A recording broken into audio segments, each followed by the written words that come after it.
Welcome back. SpaceX is making history with a private space flight that's arriving at the International Space Station today. The rocket successfully launched just after 5:30 p.m. Eastern Time last night from the Kennedy Space Center in Florida.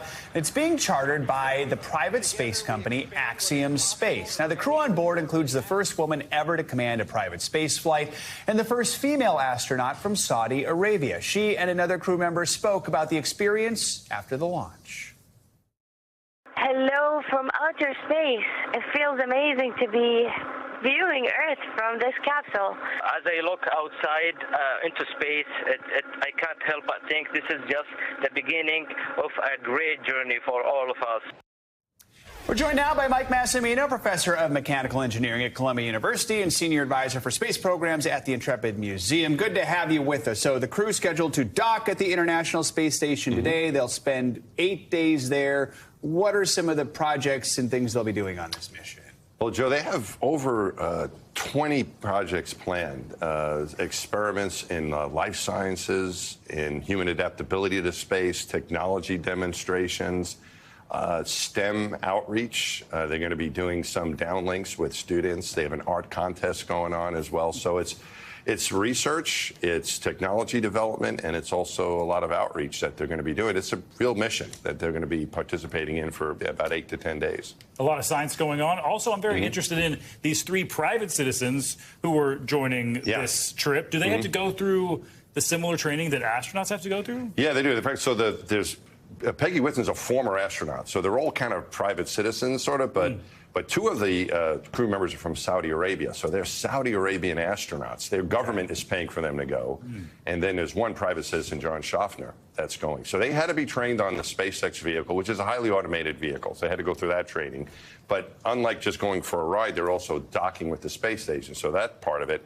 And then getting into the space station, learning how to live in space, being able to make a meal, go to the bathroom, all the emergency procedures, and then the training on all these experiments they're going to be doing. So they had some pretty intense training, similar to what like a NASA astronaut would get, not necessarily like a life career where you're there for years training before you fly, but in kind of an accelerated course, just what they needed to know. But it was still intense training for all of them. We have seen commercial space exploration change so much in such a short period of time. This mission, what does it say or tell us about private space travel and really just private citizens heading into space? It's another step in the commercialization of space. Saudi Arabia, for example, has 1 person that went to space so far before this mission. That was in 1985.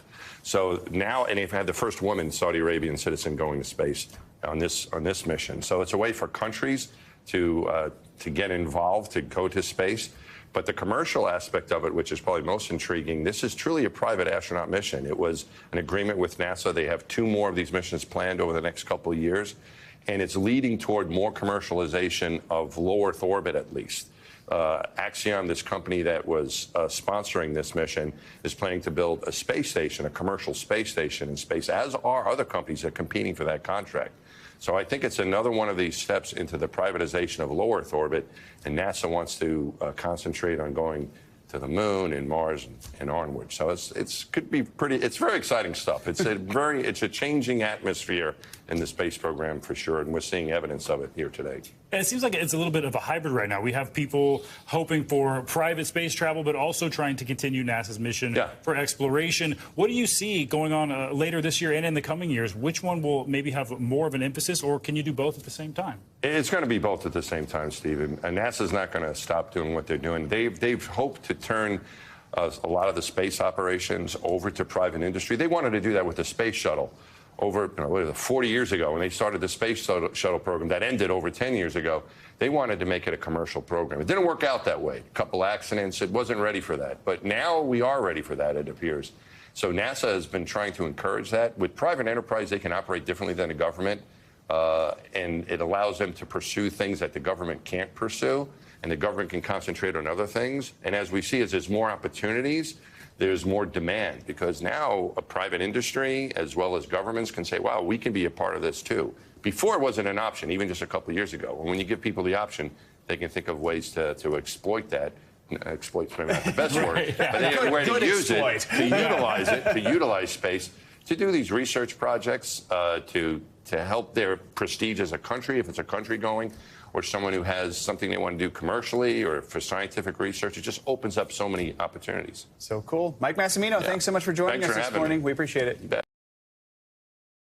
Thanks for watching our YouTube channel. Follow today's top stories and breaking news by downloading the NBC News app.